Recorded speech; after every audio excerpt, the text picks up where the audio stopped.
Hi, my name is Angela Harrelson. I'm here in Minneapolis standing at the memorial at the George Floyd Square. I am George Floyd's aunt. His mother is my sister.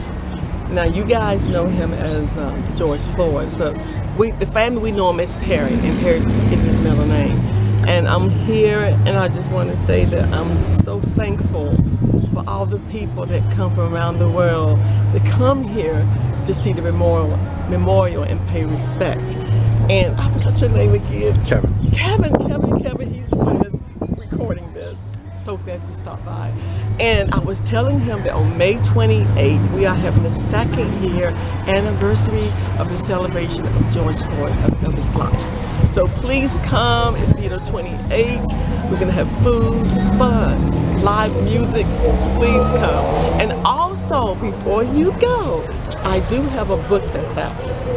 And my book is called Lift Your Voice, How My Nephew George Floyd's Murder Changed the World. And it is available in the bookstores and online at Amazon too. Do you also have a website or Twitter, social media, people can reach out to you? Yes, I do. You know, Angela Harrelson. You go to my Instagram, just look for Angela Harrelson. Google George Floyd aunt, and I'm telling you, something will come up. Something will definitely come up. You will find me. And I come to, and people ask me, how often do I come to the square? I'm usually out here about 4 to 5 times a week. Sometimes when there are a lot of events come out, I might be a little bit more, but most of the time you will find me here, and we will welcome you. I will welcome you. I just want you to feel comfortable, and I just want you to have this experience, you know, and just come here. You know, you got to be here. It's different than what you see on TV, but you come here, people will welcome you. And I want to see you too. Tell us about George. A lot of people in the media have painted him in a bad light, and which they normally do, conservative people and this and that and the other. But tell us about how Perry was. You know, Perry, you know, here's the thing is, you know, he wasn't perfect. God don't ask us to be perfect. All he asks us to try and be the best that we can be in his life and in his image. You know what I'm saying? But I set my eyes on Perry when he was about like 4 years old. 4 years old. And I just remember this kid running around the house barefoot, no t-shirt on, down south. And he was a humble kid. And people always said to me, George was humble. Well, he grew up in humble beginnings. We didn't have anything. My mom had an old raggedy shack that we lived in. Outhouse, very little electricity. But when Perry and his 2 sisters would come and visit us, they didn't stick their nose up. I helped Perry learn how to pump the water at the well. You know, I mean, and when my sister would take him to the outhouse, he was okay. He didn't cry. You know, he went with the flow. And I think, you know, that's why he was so humble. You know, as he went through life, you know, people knew about his attributes of basketball star, football star. But, you know, the side that I want Perry to know is that he was very religious. He read his Bible almost every day. One of his favorite books in the Bible was Proverbs. And, you know, that was very, very important to him. And I want people to know that, no, Perry wasn't perfect. He had challenges like we all do, some more than others. But at the end of the day, he was a human being that did not deserve to die the way that he did. Okay. Thank you very much for sharing your story, and definitely we'll hope people will reach out and get your book and reach out to you in social media as well. Yes, and come to George Floyd Square, come. And that, what's the date again? May 28th. Okay, and it's right here. It's right on George Floyd Square. Right. And if you're not here, you're in the wrong place. Right, so that's come to 38th Street and Chicago. 38th and Chicago, and Minneapolis. Yeah. In Minneapolis. Okay.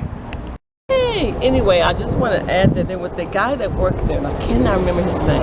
But anyway, he was looking at, he was the guy, I wish I knew his name. He was the one that called the police officer, but he was told. 17-year-old young man, if everybody remembers the video. I think it was biracial. And anyway, and he was the one that called.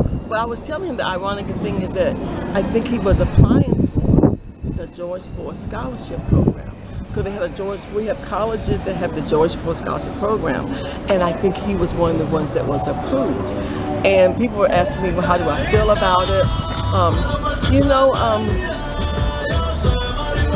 At first I was kind of like, wasn't really sure, but you know what, who am I to deny somebody education? You know, he was doing what he was told to do, again, out of fear, and he probably didn't know what to do. But I remember this guy on the stand, and one thing he said when he was testifying, he said if he knew that things were going to turn out the way they were, he would have never made that call. Because I think they have a policy that if it's a counterfeit bill, that it's taken out of their paycheck, which is really, really sad. I think they need to get rid of that policy, but and I don't think all stores have that. Now, are you surprised that the cup food wasn't burnt down? Now, you did say that the community was supportive of this store, and they didn't allow people to burn it down because of the memorial here. Well, I think honestly, when all this happened after the uprising, you know, they wanted to burn this store down. They really did. They were mad. They were angry because, you know, this happened here, and it could have been prevented. All of this could have. But here's the thing: the community people here were so strong and so passionate about this memorial. You know, burning this store down means burning this down. And how do you protect one without protecting the other?